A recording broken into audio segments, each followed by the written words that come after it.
পবিত্র ঈদুল আজহার সামনে রেখে জমে উঠেছে তেজগাঁও গরুর হাট। দেশের বিভিন্ন জেলা থেকে আসছে হাজার হাজার গরু, মহিষ ও অন্যান্য পশু। তবে এবারে তীব্র গরমে পশু অসুস্থ হয়ে পড়ার ঝুঁকি বেড়ে যাওয়ায় হাট কর্তৃপক্ষ নিয়েছে বাড়তি সতর্কতা। গরুর চিকিৎসা ও সার্বিক স্বাস্থ্যসেবা নিশ্চিত করতে গঠন করা হয়েছে বিশেষ মেডিকেল টিম। আমরা ডিএলএস এর তত্ত্বাবধানে সরকার গঠিত কিছু টিম আমরা ঢাকার ২৭টি হাতে কাজ করছি।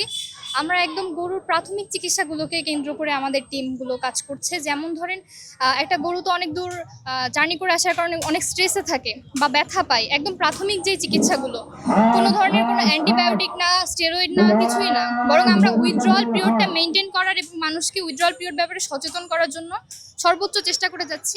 আজকে বৃষ্টি পড়েছে, কিন্তু যেহেতু গরম ছিল সেহেতু স্যালাইন কন্টিনিউ করা বা ঘন ঘন গা মোছা ঠান্ডা পানি দিয়ে, এই বিষয়গুলো নিয়ে আমাদের মূল লক্ষ্য হচ্ছে প্রাথমিক চিকিৎসাটা ইনশিওর করা।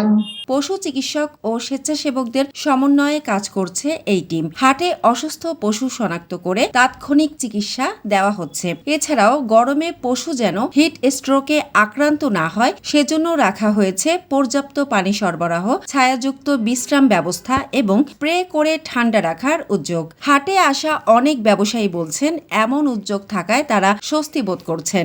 গরুর বাজার তো ভাই আজকে এখনই বলা একটু ডিফিকাল্ট, কারণ হচ্ছে আজকে মাত্র মনে হয় ছুটির দিন শুরু হয়েছে, মানুষজন বাজারে আসতেছে। আর এই তেজগাঁ বাজারে তো অনেক এবার মানে রেকর্ড সংখ্যক গরু আসছে দেখতেছি। এখনো দরদাম কেউই ছাড়তেছে না, ক্রেতারা আসলে যাচাই করতেছে আর বিক্রেতারাও দাম ধরে রাখছে। আমার মনে হয় আজকে রাত কালকে সারাদিনের মধ্যে একটা বিষয় দাঁড়াবে আর কি। এই মুহূর্তে এখনো আমার মনে হয় না যে বলা যাচ্ছে যে দামটা কেমন যাচ্ছে। তবে একটা জিনিস, সেটা হচ্ছে কিছু গরু আছে যেগুলো হচ্ছে দাঁত পড়ে নাই কিন্তু দেখতে বড় হয়েছে। এই ধরনের কিছু গরু একটু কম দামে বলতেছে, কিন্তু এগুলো একটু দেখে নিতে হবে আর কি। এ ধরনের গরু তো নিলে হবে না, কারণ দীর্ঘ পথ পাড়ি দিয়ে আসা পশুগুলো গরমে দুর্বল হয়ে পড়ছে। হাট কর্তৃপক্ষ জানিয়েছে কোরবানির শেষ দিন পর্যন্ত মেডিকেল টিম সার্বক্ষণিক দায়িত্ব পালন করবে, যাতে কোনো পশু চিকিৎসা সেবা থেকে বঞ্চিত না হয়।